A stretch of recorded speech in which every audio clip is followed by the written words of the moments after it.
Have you always dreamt of becoming a racing driver or turning passion into something real? At Scorpio Esports and RaceGen, we exist to make that journey possible.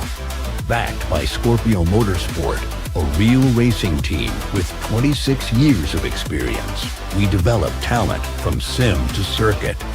Just like Jason Tasman, who is now stepping into GB4. This is more than esports.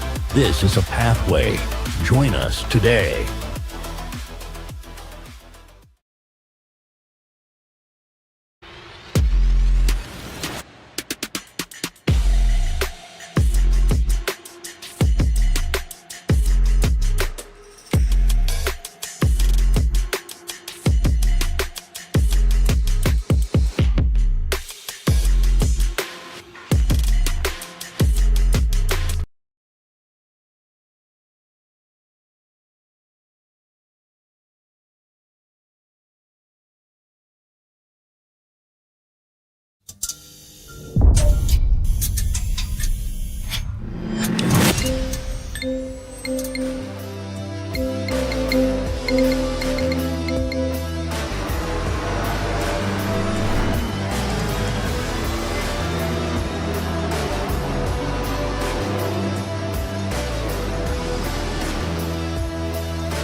Racing isn't easy, but experiencing it is. iRacing puts you in the driver's seat with the industry's leading sim racing game. Drive on laser scan replicas of the greatest racing circuits from around the world. Go head-to-head against other drivers chosen by skill-based matchmaking to ensure competitive racing at every level. Compete across all your favorite series.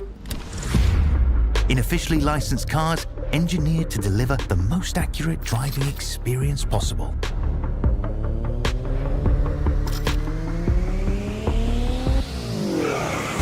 Join a race or host your own with players from across the globe. Race against the computer or in a league with friends.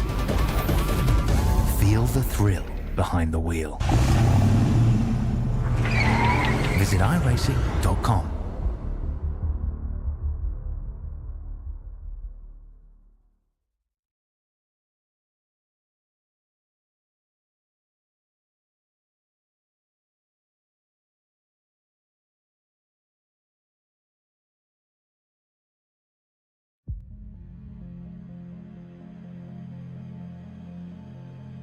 It's one of the fastest forms of single-seater racing anywhere in the world.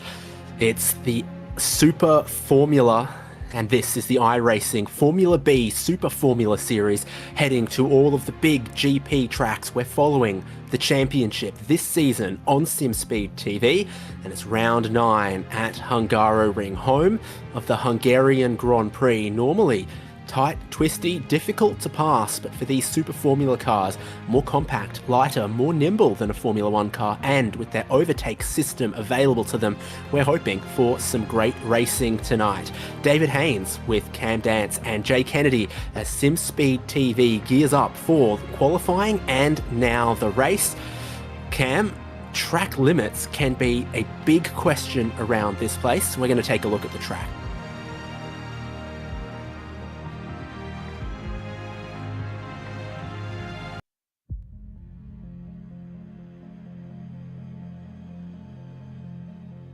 So Cam, I'm sure you've raced here and you know the circuit, big front straight, but what else do you know?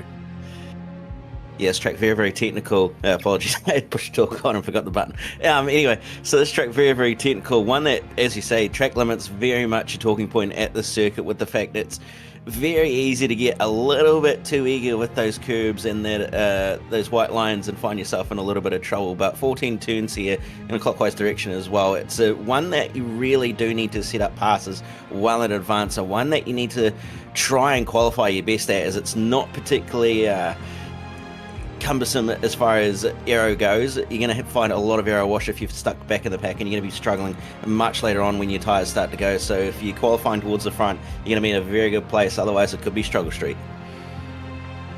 my favourite places to watch. Bouncing across the curbs at turns 6 and 7, also climbing up the crest at maximum commitment at turn 4, and of course braking into turn 1. One of the widest parts of the track there. You can go round the outside, the inside, crossover, battle side by side down towards turn 2, can produce some really good racing.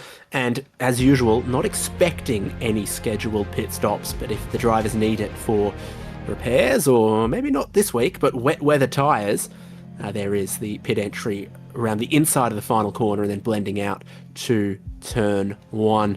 Beautiful track, and this is where we've been this season. It all began at the Red Bull Ring, going to mainly Grand Prix style circuits, but it was Watkins Glen Boot and Twin Ring Motegi, then the Hockenheim Ring, Zandvoort, Jerez, Silverstone, and Imola a week ago. Now 24 laps at the Hungaroring, with 3 great tracks after this to come: Suzuka, Long Beach, and Interlagos.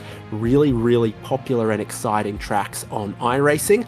As far as the championship standings go, it is of course crunch time with 8 rounds down and just 4 to go.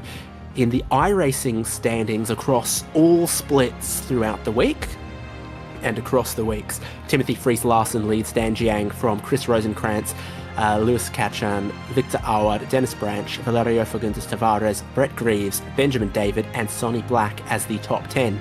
But just keeping an eye on points for our broadcast split every week, with Formula 1 style points 25 to the race winner. Timothy Fries-Larsen leads that from Yeonsu Foster, who had a great race last week at Imola, leaping ahead of some of the other drivers: Dan Jiang, Chris Rosenkrantz, Adam Merchant, James Byrne, Sonny Black, Ben Ford, Victor Howard, and JT Smeaton.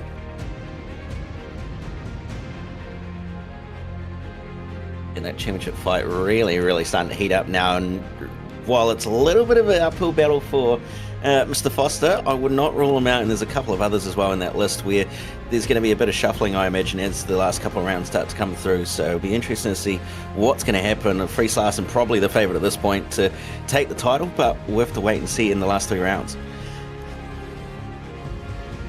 Great track, new logo, and they're also having some developments here in future. So the Hungaroring, certainly a track to keep your eyes on. Not that far from some other popular areas in Europe. Not a massive train trip from Vienna or the south of Germany or any of those places. So pretty easy to get to for a lot of Europe. Prices normally pretty good. Historically, one of the cheapest European Grand Prix to attend as far as tickets, travel, accommodation, and yes, Cam, beverages go. So we're looking at qualifying right now, and overtaking, while possible, is challenging. And so you normally want to qualify at least in the first couple of rows to have any chance of the win. Yeah, for sure. It's especially in this back section of the circuit where you've got all these tight chicanes and flowing corners where you want that front downforce to be able to get through the corner. Otherwise, it's just a lot of struggle street, having to back the corner right up, lose time, and then you find yourself in a bit of a situation where you're having to push an extra bit harder, and you're not just going to end up going anywhere. You're just sort of stuck in no man's land. So Timothy Fries-Larsen will hopefully want to be going quicker on this lap. It looks like he's going to be, so he's going to improve his position from currently P10. But at the moment, Kevin Foster leading the charge at 14th, clear of the field. And then you've got Tyler Noller as well in second, so it's looking like it's going to probably be a fight between Fries-Larsen and Foster again, and up to only P4 for Larsen, so not a overly quick lap, but nevertheless he'll still be able to make something happen, hopefully. More than 550 horsepower for these Super Formula cars. Your choice of Honda or Toyota engine makes no difference really to the performance, and visually they look identical, but you've got to pick one or the other for licensing agreement reasons. Makes no real difference, but of course Japanese motorsport loves having their Japanese manufacturers involved. So Foster, fastest in qualifying by a very lovely margin. We're watching Obroslak with no time on the board just yet. Flag of Poland, another country where you could come visit here relatively easy. Pack up the car, make a little road trip of it at the final corner. And and a tiny bit of dust being kicked up there as well. So keep an eye on the track state. And Obraslak goes into 20th, parks it up, appears to be done. Victor Awad, 13th in the standings, but still appears to be pushing with 2 corners to go. Does look like... No, he's actually not on a lap. He's actually finished all his laps. So just getting a little bit of extra practice out there in qualifying at the moment. And you can see they're using all the possible track limit he can. I think that might have been an off track there at that time, but I can't exactly remember now. But the track state you mentioned, it is actually quite low for this race. It is only at about 2%, so it is reasonably clean. There's going to be a lot of dirt and dust on the racetrack, off the racing line, so I imagine it's going to be somewhere you don't want to be and find yourself if you end up side by side with someone. So the grid is locked in for our race to come. Kenny Foster in first, and that in Super Formula land is a massive pole margin. Incredible performance ahead of Tyler Noller, and then James Byrne, Timothy Fries-Larsen starting from 4th. Not bad, but half a second away from that pole time. Connor Pooler in 5th, Noel Leon 6th on the grid for the standing start. Thiago Spencer in 7th, Ben Ford in 8th, Sonny Black 9th, Benjamin David, last driver inside of the top 10, and last driver within a second of Foster's pole time. Valerio Fagundes Tavares from 11th there, with Dan Jiang from 12th. Field continues with Victor Awad 13th, Michael Dodd 14th, Jared Akers in 15th, Mohamed Amine Rezgui in 16th, Gerhard Rutz in 17th, Felipe Sarkis in 18th, and then 2 other drivers with qualifying times, Eugenio Stanislav and Jakub Obraslak. We were expecting there might have been a 21st car in this race, but certainly only 20 with qualifying times. Caleb Boma not setting a time in qualifying. He is in the service, so I imagine he's going to take the grid here, but he'll be standing obviously down the back in 21st. So again, 24 laps, a standing start. Overtake System not available initially, but then they will be able to use it to try to make their passes, but often saving it for a burst right at the end of the race. 17 incidents before a drive-through, something to look out for here at the Hungaroring, with some fiercely enforced track limits, particularly out of turn 3, turn 4, 6 and 7, turn 18 it may be, turn 12 in fact I'm thinking of, so plenty to look out for in this race. Timothy Fries-Larsen, our championship leader, looking to get away from 4th on the grid, but the grippy side of the road and furthest ahead, our pole sitter Kenny Foster is getting ready to go. Almost everyone on the grid here at the Hungaroring, everyone in the grandstands, it looks like, so they're keen for the action to begin.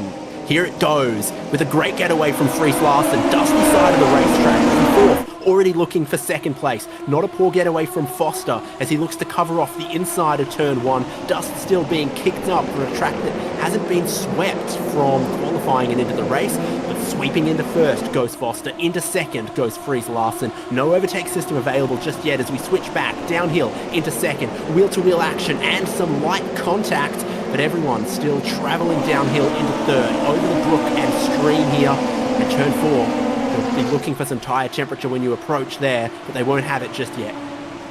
It's still on cold tyres, going to be for a couple of laps, but a little bit of contact between Black and Spencer there, causing Spencer to have to take a little bit of evasive action, run a little bit wide, but so far it's been a pretty clean start, very, very good start for Fries-Larsen, like we saw, going from 4th to 2nd on the dirt side of the racetrack as well, so a fantastic start there, and a couple of other moves and shakers further back down the field, but so far so good.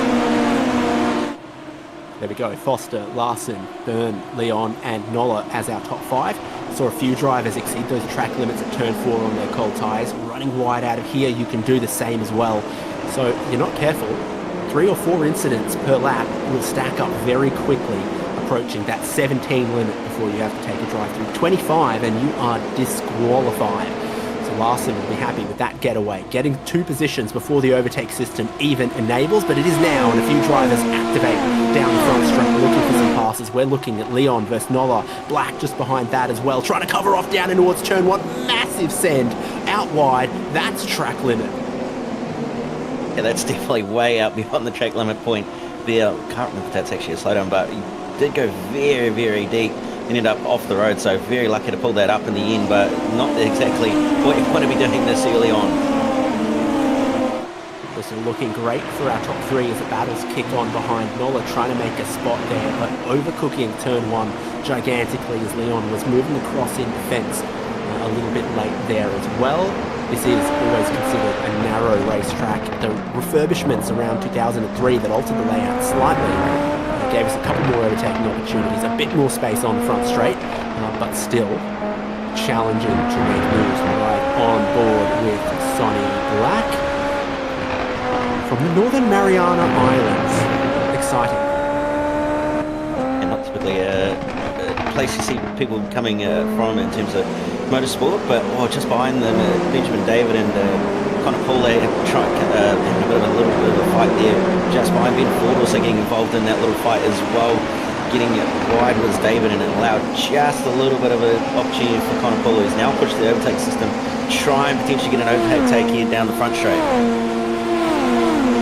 So the roll hoop flashing for the drivers to use their overtake system to get more horsepower, almost 600 in these very light Dallara SF23 Super Formula cars. We remain side by side, as often happens in this run, this connecting loop between turns 1 and turns 2, and then to get to the left-hand side of the road for turn 2, usually very beneficial, as Benjamin David discovers now he's trying to make an opportunity. That's going to be track limits out of 3, but if you've got 17 for this race, you're going to burn them trying to make these moves stick, and that's happening for sure. Then you need to find a way to tame it down a little bit through the middle and later section of the race. Still with your top two not activating their overtake system, saving up those precious seconds of extra horsepower. And that gap at the front as well has increased out a little bit. Kevin Foster has pulled away quite a bit from Fries Larsen, just over a second gap at the moment, so nice and comfy little gap there he's got. And then also got James Byrne just behind Fries Larsen as well, with a little bit of a buffer, but it's all on further back in the field at the moment with this little squabbling pack that are trying to make their way inside the top 10, trying to find some points towards the championship, and it is very, very hectic. And that number 191 is how many seconds of overtake system he's got remaining, and now it quickly depletes as he's looking to make more moves. Lots of other drivers throughout the field activating, and it being on the roll hoop means the car in front can look in their mirrors and see what you're doing. They can sometimes make a reaction to it, and it makes overtaking a little bit more difficult there for Victor Awad, as Dan Jiang knew what was coming in the braking zone down towards turn 1. One of the things I love about this championship, Cam, is when we have a look, there are drivers from all over the world that love this style of racing. It really does feel like a world championship of Grand Prix style racing. Yeah, it certainly feels a lot like a world championship in that regard, with all sorts of different drivers. You've got drivers from Australia, England, Germany, Europe, Brazil, America, like just all sorts of different places in the world, Norway, Canada. Just you literally have the world in the field at the moment. Absolutely, and it's Canadian Ken Foster leading the way for the championship leader, Timothy Fries Larsen of Norway, James Byrne, the US flag right there, Noah Leon, that's Mexico in 4th, and you can see a couple of the Brazilian drivers trying to work together as well, Awad and Tavares looking for spots, but Foster, he is leading by 1.3 seconds. That's pretty good around here to try to break that slipstream. Something that Fries Larsen has told us about before is you are hoping to spend at least a part of the race a second clear of whoever's behind you, because otherwise they don't need to use their overtake system. They've got the little advantage of being in your slipstream. A move on Tavares into towards turn 1. Both drivers are going to get run wide as Caleb Borma gets his elbows out. I think that will get a return letter. It looks like he might. Oh, and he's just copped it with the left rear wheel. Just a little bit of a tangling between the wheels, and around he's gone, unfortunately. So a little bit of a return of squeeze was in the mail, and it arrived at turn 2 for Caleb Borma as the two drivers made contact. Thought he might have a spot. He didn't, as Tavares didn't like the treatment he got in turn 1.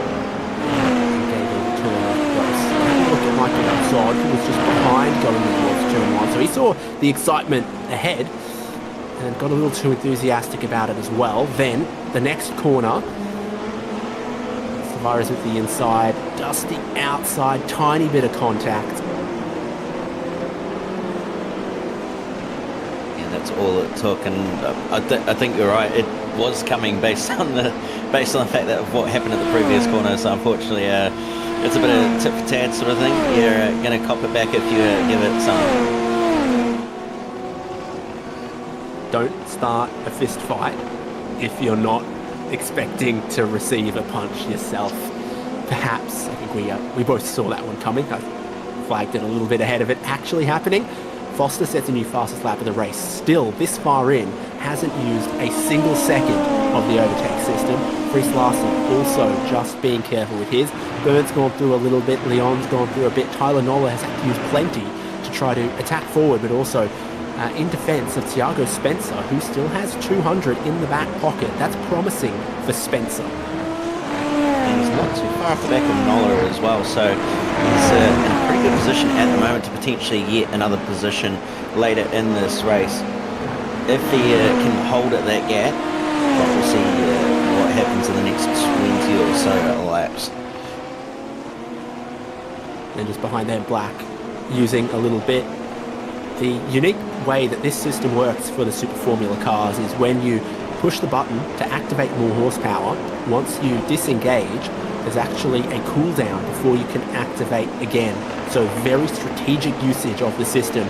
If you use it defensively and the driver behind you doesn't activate it, then on the next straight they could use it and you are not able to use your system in defense. There's the full rules of how it works. 100-second cooldown, begin the race with 200 seconds, and of course the way the information is conveyed not only to us on our graphics but to the drivers in the race. They can look ahead, and we can look off track there. Who's that dropping back? Black from 7th down to 9th. Maybe an issue in the traction zone of turn 1 out of the slow corner. It looks like he just got on the power a little bit too hard on the AstroTurf on the exit. Managed to just save it, not put it in the barrier, but he's lost 2 positions out of that, unfortunately. So gonna have to let those tyres cool down a little bit and regroup himself and get back into it. But that's not a mistake you want to be making, apart from the fact they didn't hit the wall. You kind of want to be making that mistake of not hitting the wall, but you certainly don't want to be doing that too many times. Black and Benjamin David in 10th there, and Jiang in 11th. Really high strength of field for this. The quality of drivers all throughout. There's a small but very passionate, very skilled group of drivers that love this style of racing, and they make sure that this time, every week, we get a great race.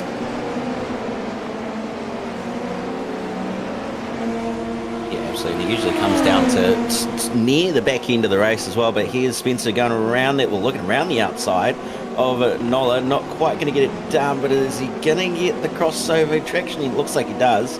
It's going to be on the outside for the next corner at turn 2, but is he going to be able to hold it? Not quite going to be able to hold it around the outside, just not enough grip, and obviously not enough camber on the outside as well, so going to have to slot in behind and have another crack a little bit later on.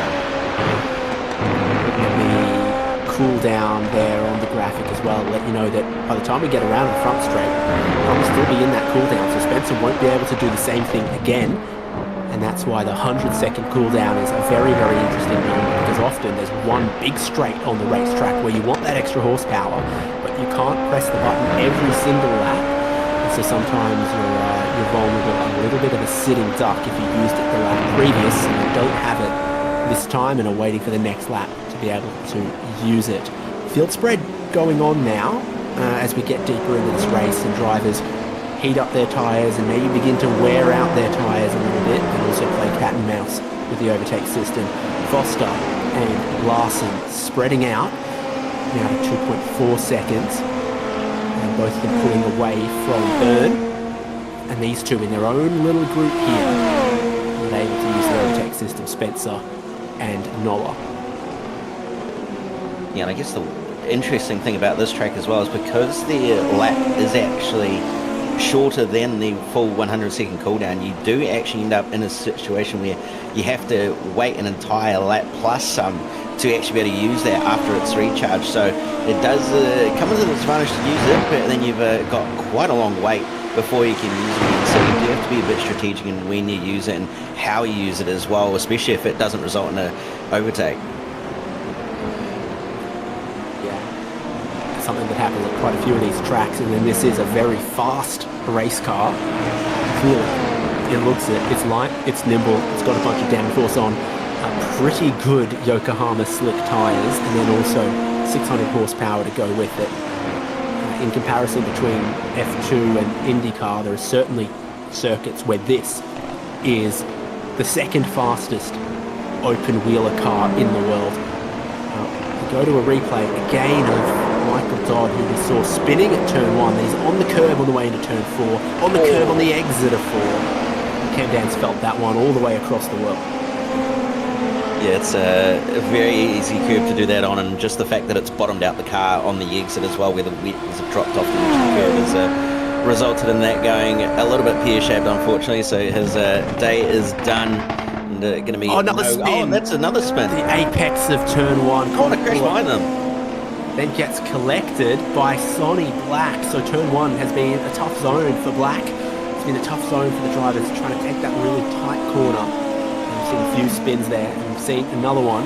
Suddenly, it's high drama. That might be as many as 3 cars out of this race in the last couple of rounds. I'd say it's about not even a lap. So you can see they just went in a little bit too hot. Did pull in there. Yeah, that's not a great retry, to be honest. A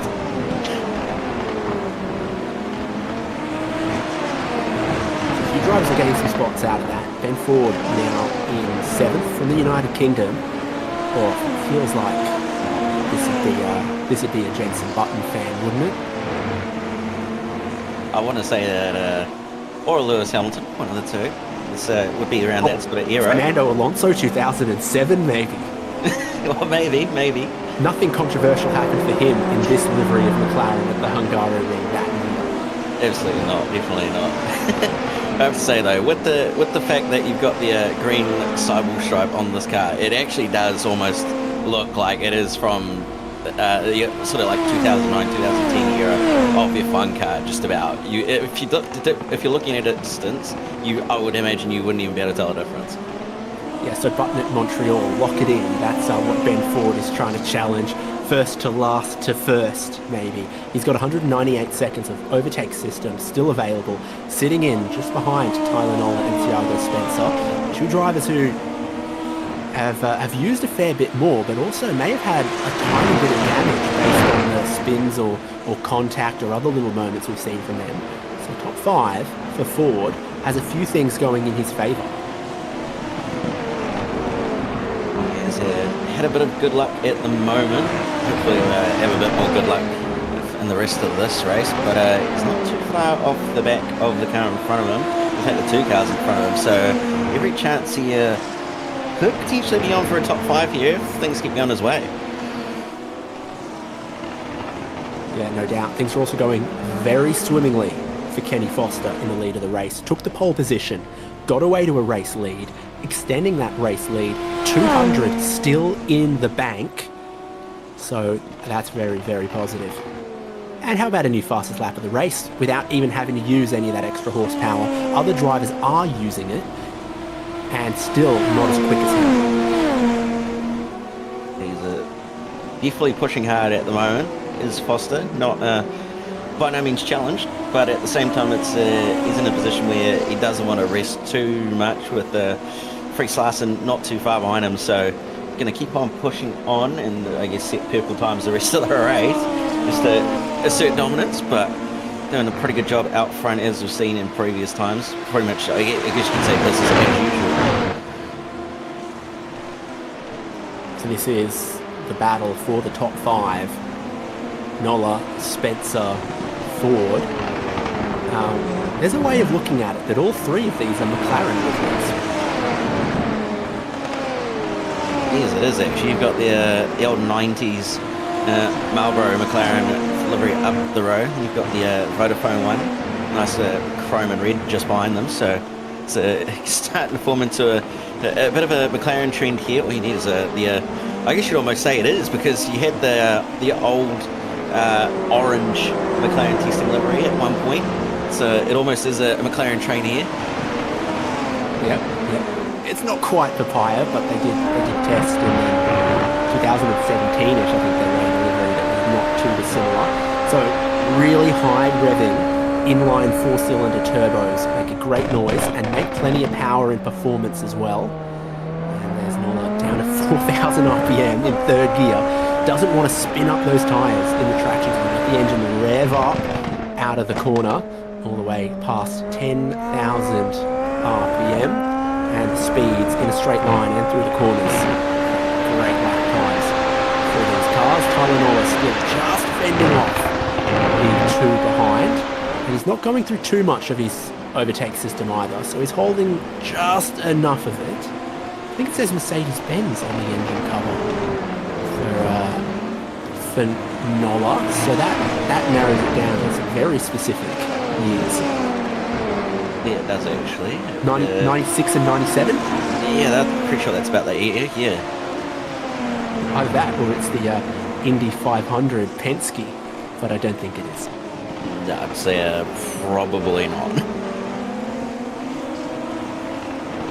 You're a fan of that race though, so lots of exciting racing for Cam Dance this weekend, next weekend and coming. Foster is having a very exciting race. He's still got 200 seconds of push to pass, a 3-second race lead, and clean air in front of him. So that's the driver you want to be. Next is Larson, who still has an opportunity with that overtake remaining. Byrne quietly chugging along in third, just ahead of Noel Leon in fourth, and then fifth, sixth and seventh is what's on your screen, with Benjamin David in the Force India livery just behind them in eighth. Nola has a wiggle with the traction out of turn 2 before the switch down into turn 3, rising back up through 4. You want to be on the curb, turn, leap over that curb, but remain within track limits. And some of the drivers will be getting closer to that than others. If in the last 5 laps we see a driver making a drive-through, you'll have to assume that they were just too greedy with track limits. Have to think that was the case, but the fact that it's pretty ruthless with track limits here and how inviting they are as well. So if anybody does a drive through, it's unfortunately going to be, I think, quite obvious what's going on there.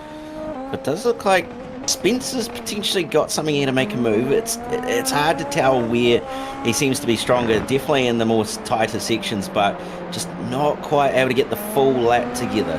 But he is looking close enough now to maybe have a look. We'll see if he uses the overtake here down the front straight to maybe set up a pass, but doesn't look like he's pressed the button just yet.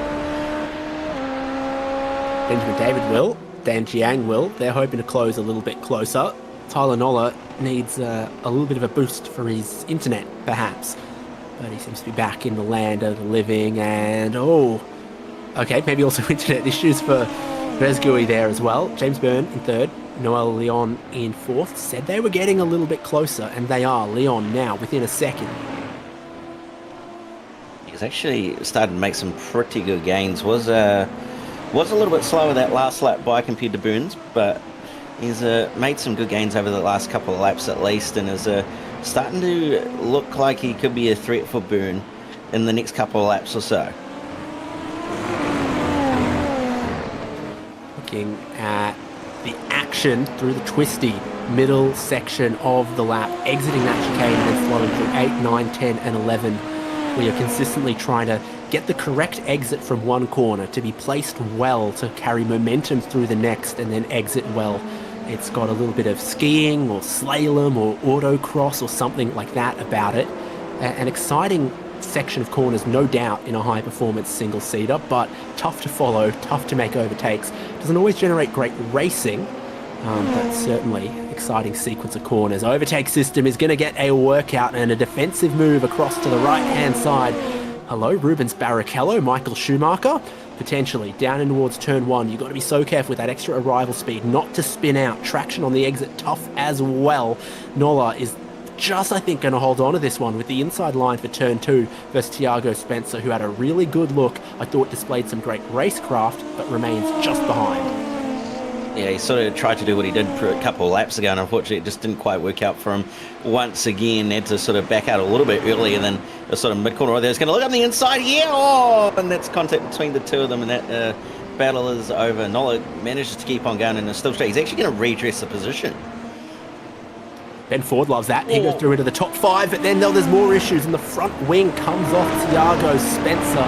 Dan Jiang goes through, Benjamin David goes through, and there's been drama in the battle. The 5th, 6th, and 7th as they came together. I hate to say it, but the redress has caused that with the fact that they had to check up with the next corner, and unfortunately Tiago not quite expecting them to brake so hard, so unfortunately the front wing on that car has decided to part ways, and he will have to bring it down pit road and put on a new front wing. Here's a replay of exactly what went on. Went to look up the inside at the hairpin, bit of contact on into the side pod. Nola ends up off the road, tries to redress it. Nola goes on past, and then unfortunately the checkup happens, and goodbye front wing. Almost looks like Nola comes back cross on him to take the full racing line into the chicane rather than just pop down the inside, and then the two come together again. I don't think too much ill was meant there from either, unlike some of the previous racing we saw where it was punch counter punch. Let's Dan Jiang get up into 8. He sits just behind Tyler Nolan, no doubt carrying some damage from 2 pieces of contact, and also you have a slide like that, it overheats your tyres, and then it's tough to get the temperature and performance back into them. Benjamin David up into 6th, Ben Ford up into 5th. Just 7 laps to go at the line, with Foster still leading.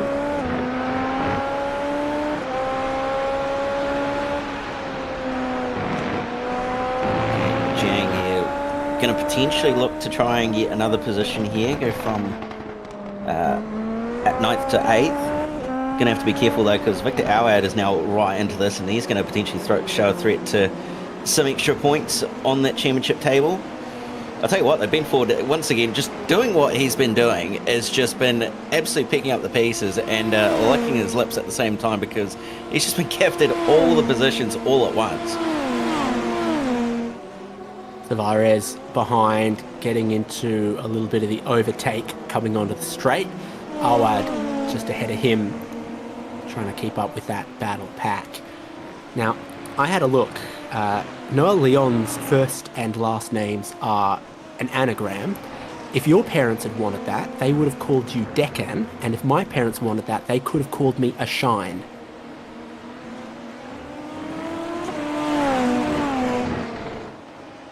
Is that what you thought you were going to get on your Sunday morning, Cam? Definitely not. I think I need another coffee to understand that one. James Byrne has the last podium position at the moment, but again, Noah Leon remains right behind him, applying some pressure, and here is a little bit of a check-up in behind Tyler Nola, who seems to be holding up Dan Jiang. Victor Awad, no slouch. He's trying to get an opportunity here to make some moves as well. Do you think there's a chance there's a tiny bit of aerodynamic damage for Nola after those contacts? Aerodynamic, possibly. I want to say maybe left rear suspension damage as well after the contact he had with on the way into the chicane as well after the redress. So it wouldn't surprise me if there is just an ever so slight bit of damage and it's causing him quite a bit of grief. So just have to keep an eye on that. But Jiang looked like he might have had a move done at the chicane there on that previous lap, not quite able to get the move done. He's going to send it up the inside very late. Oh, a little bit of tap for good measure on the way out of the corner, and unfortunately Nola's going to drop 2 positions there, so Howard's going to get on by as well, and Tyler unfortunately going to have to sit station and I guess try and bring this home at this point. He's going to have 1 more position if he loses that to Tavares, if he ends up being too slow, but he's at least going to get some points on the board here. Battle for the podium. This is the part of the track where Leon will really struggle to remain close through the long and fast sweeping corners, but he has, and then they'll come to the front straight, and Leon will think, how much overtake system do I want to use? It played a factor in the pass that we just saw. Ben Ford, sorry, Dan Jiang getting on the button before Tyler Nola tried to use it in reaction, but the momentum was already there. So on the front straight we go. Leon presses it. Burns looks in the mirror, presses it as well. Moves right-hand side of the circuit to protect the inside down towards turn 1. And then Leon looking down the inside of 1. Burn in super deep on the brakes. But so long as you can get a good exit, you'll be able to hold on. This battle looking very promising now. Around the outside, an attempt for turn 2 will not work out for Noah Leon. He'll try to cut back to a late apex, and we'll see some more battling here, no doubt. Yeah, it didn't look like there was any sort of malicious intent there. I think Leon just turned in just a little bit too early, unfortunately. Lucky to get away with that, but he'll live to fight another day and live to try and have another crack at this battle for the podium. He hasn't got too many laps left and he hasn't got too many corners left, but he's certainly looking like he's fired up and ready to have a good old battle with James here.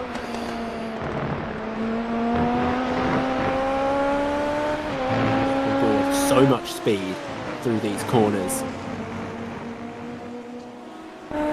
These cars lighter than an Indy car, better tyres than a Formula 2 car, perhaps engine slightly more reliable than a Formula 2 car as well. They can be so quick. How quick? I'd say a minute 22.13 around here. Seems to be about what everybody's doing at the moment, sort of low to mid 22s. I'm doing 23s. So that's Timothy Fries-Larsen wrestling away the fastest lap of the race from Jonsu Foster, aka Kenny Foster. That lead remaining about 3 seconds. Both of them, with about 2 laps to go, are going to push that button and blast their overtake system right at the end, because they've gone all this way without needing to use it to remain in the podium positions. You would have perhaps circled this circuit as one of the ones where extra horsepower doesn't make you go quite as much faster as it does at some of the more wide open tracks.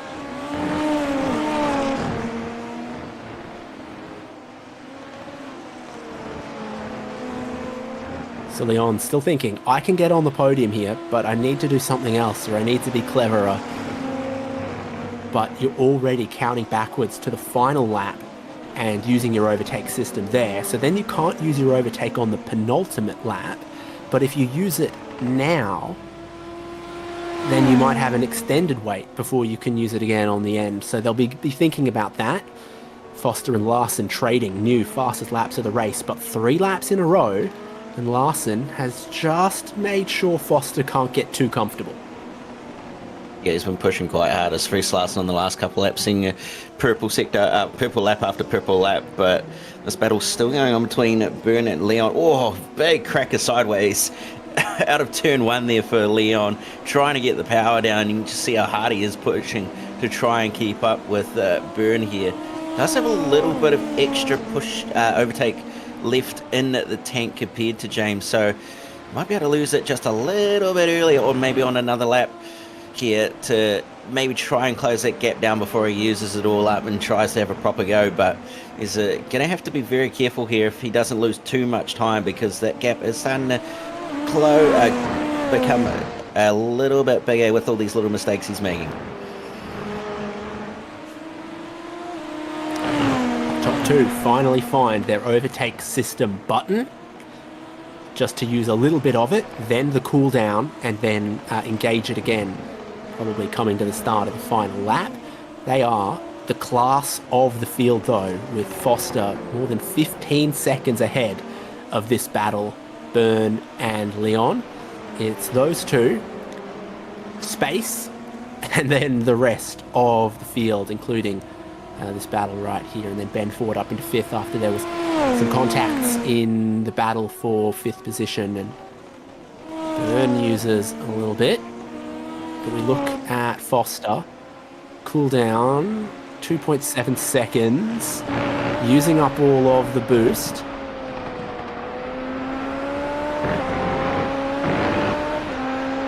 Definitely using it all here. Actually, both of them are, both Leon and Byrne, using up that button as much as they possibly can with not long left in this race. Probably, I want to say they're going to run out about the same time, but we'll see what happens in the next, about by the end of the lap, I'd say.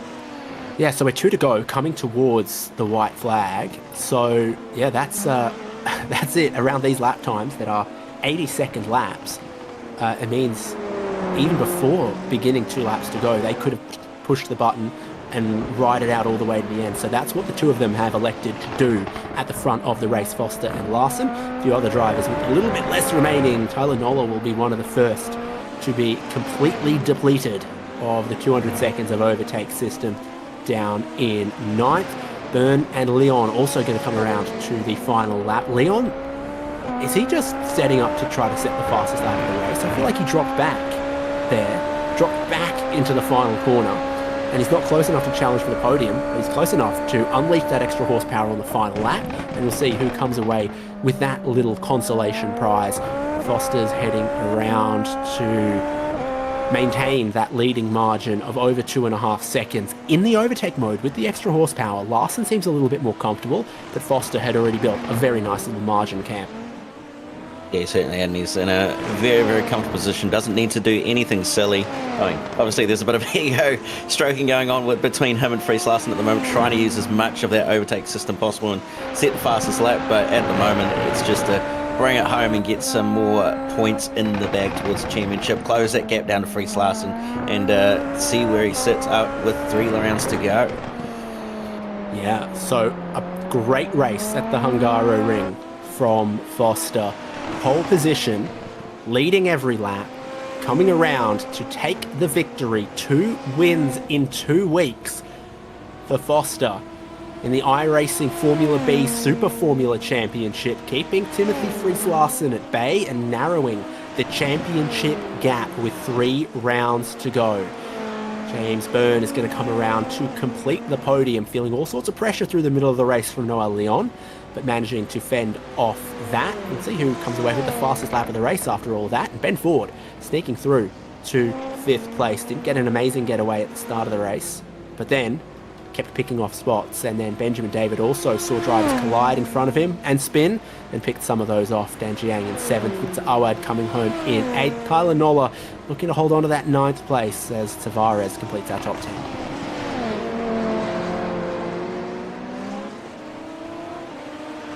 He's got to walk back here, just not quite going to have anything happen, so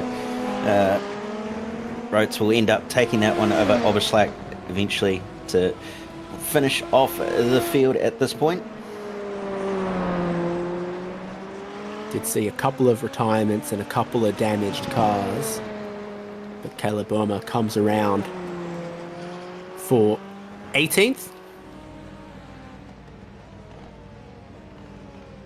So 21 cars starting the race, and it looks like it might be 3 retirements. We'll back over the results once again. Foster winning by 2.8 seconds over Timothy Fries Larson, the championship leader. James Byrne with 3rd place there.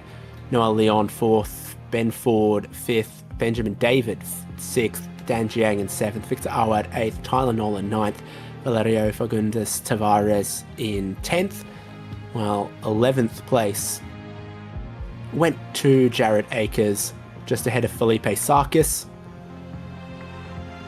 And then Mohamed Amine Rezgui in 13th, Eugenio Stanislav in 14th, Gerhard Rotes in 15th, Jakob Obraslak 16th, Thiago Spencer 17th, Caleb Burma in 18th, and then the retirements were Connor Pooler, Sonny Black, and on the next page, Michael Dodd.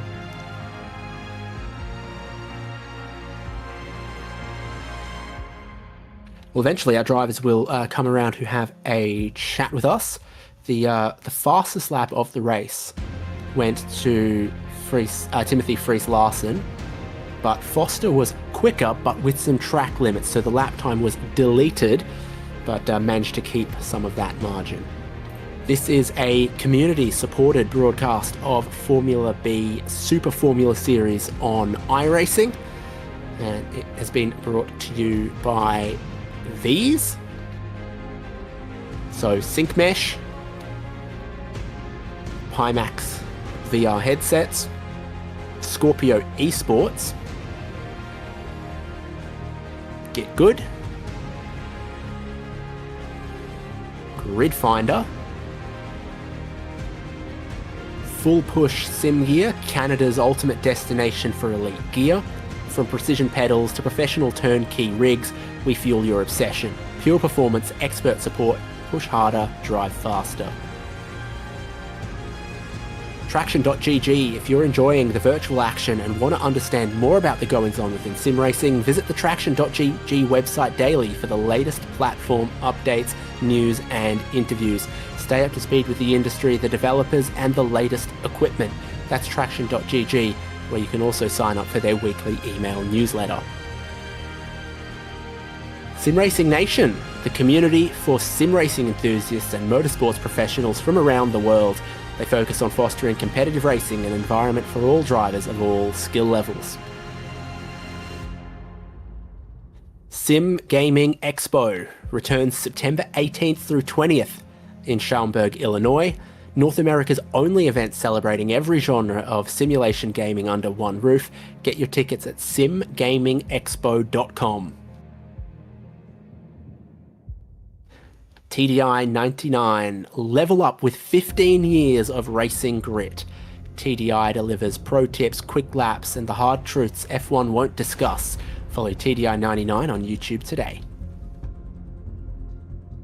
Tamash Setups, take your iRacing setups to the next level with Tamash Setups. Get race-winning, well-received setups for Super Formula and Super Formula Lights today. Head on over to tamashsetups.com or search for Tamash Setups on Patreon. The Into the Apex podcast follows the world of sim racing as if in a Discord on a Friday night or around the track campfire. See more at intotheapex.com. Well, our top two are here, Cam. I had a good chat to him last week. Not everything perfectly productive though, but Cam, you can chat with second place Timothy Fries-Larsen. Yeah, Tim, bit of a difficult one this week, not able to quite be close enough to challenge Kevin, but nevertheless, some good points towards the championship with only a couple rounds to go. Yeah, no, it was kind of a similar story to last week where the qualifying just wasn't good enough, and so I got a good start and was right up his rear wing by the end of, or after turn one, but yeah, then the pace just was nowhere compared to him for the first half of the race. So yeah, I was just losing hope lap after lap, and yeah, just kind of cruising in a way, while at the same time pushing it 200%. So at least the pace kind of came back the second half of the race, and I caught about a second and somehow managed to set the fastest lap. But yeah, I guess that's something positive, but it's still something to find either in the driving style or the setup or both, probably. Well, nevertheless, there's only a couple of rounds in the championship left. We head to Suzuka next week. There's a possible chance of rain. Maybe there isn't. Jake is just finding out for us. But in terms of Suzuka, is it a track you're strong at? And also in the rain, have you had much experience with this car in terms of the rain? Is it hard to drive? Is it about the same? Just any thoughts around that? I really enjoy driving this car in the rain, so I hope it rains for once, because it usually never does, even though we have like a 30% chance. But in terms of Suzuka, it's been kind of mixed. Like, I guess last time it depended on the conditions, because I managed to set the fastest qualifying lap of the week. But in the race that mattered, it just wasn't quite enough. And yeah, it was similar story to this race, just an even bigger gap between me and Kevin. Oh, before we let you go, Kevin, Tim, any shout-outs, any thanks you want to give? Yeah, it's going to be same people as usual. So any family of mine watching, any friends, and of course the team Scorpio Esports for always supporting me in this. Thank you, Tim. We will hopefully catch you next week and hopefully see you on the top step of the podium. And David, you are standing by with our race winner once again. Yeah, another tight and technical track with some challenging track limits and another win for you. You must be very happy. Yes, absolutely. Hungaroring is one of my kind of weaker circuits. It's dubbed sort of Monaco without the walls. It's such an intense track. You just have to be so laser focused for 95% of the lap. So yeah, happy to come away with a win. Yeah, fantastic. How did you find the track limits here? You definitely got at least one. We know that for sure. Yeah, definitely got one. I believe I had 4 total off tracks. It's so easy to rack them up because you can extract more time by going wide, or if you put the throttle a little bit too soon in some of the corners, you don't quite have the downforce and you kind of just understeer a little bit wide. So it's quite easy to pick up tons and tons of off tracks, but pretty happy that I was able to keep it relatively clean. Tell us about your overtake system strategy. It kind of looked like you were saving up for retirement. This time around, yeah, with a little bit of a gap to Timothy behind, I knew that I could save the OTS for sort of the last couple of laps, and then just once I turn it on, not have to worry about it and let it burn until the end of the race. Yeah. So what's your goal with the couple of remaining races? What do you think you can do? And what tracks are you looking forward to Suzuka next week? Honestly, with this run of pace, I would be disappointed if I didn't come away with wins in the following races, but it's racing. There's so many variables you can't control, and I'm just happy that I was able to extract the most out of myself, and that gets translated on track. In regards to Suzuka, it's one of my favorite tracks, so I'm really looking forward to go racing there. Well, our congratulations to you. A great charge in the championship and some really, really solid results with obviously a quick driver pushing you the whole way. Who would you like to thank? Yeah, first and foremost, I have to thank my friends and family. They are always watching me, always supporting, even though it's in the sim. Got to thank actually Timothy because he's the one that's keeping me honest week after week. If it wasn't for him, uh, I genuinely believe the level of Super Formula wouldn't be as high as it is. I mean, for example, look at Noah Leon. He's a Formula 2 driver currently competing. I believe he's like 7th in the Formula 2 standings and rocks up and put 18 seconds on him. So it's a high caliber field. Don't get me wrong, and yeah, that's why I want to thank Tim. He's a phenomenal driver. Also got to thank SRN, Alan Strovich, monumental in putting together this broadcasted race and just being a huge force behind the scenes in the iRacing community, Super Formula community. And lastly, I want to thank Tomas Simon for his setups, which you can find at, I believe, Tomas Setups on Patreon. And yeah, thank you guys for coming week after week to broadcast the race for us and commentate. Always absolute cinema and really, really high quality stuff in this top split. So well done. Congrats. See you next week. Absolutely. Thank you very much. So our top 2 joining us post-race at Hungaroring, the level of camaraderie but also competition between them and the level that they're operating at is really, really impressive. And it's a big race next week. It's a favourite circuit of the drivers, Suzuka, but also it's home turf for this car, the Super Formula. They test here, they race here. You've got to imagine that when the car comes together, they're thinking about how will it look, how will it behave, and how will it race at a circuit like Suzuka. And then that other aspect that can add a bit of excitement to some racing, Cam. Yeah, absolutely. It's if it does rain, we're in for a wild race, I reckon. But if it is dry, nevertheless, I reckon it's still going to be a pretty decent race. So looking forward to it and seeing who comes out on top, whether we get another Kevin Foster whitewash or whether Timothy Freeslasting can step up to the plate. We'll have to wait and see. Next week, we might be running somewhere new through the monsoon. We'll see you same time next week on SimSpeed TV as we bring you round 10 of the Formula B Super Formula Series from Suzuka Circuit.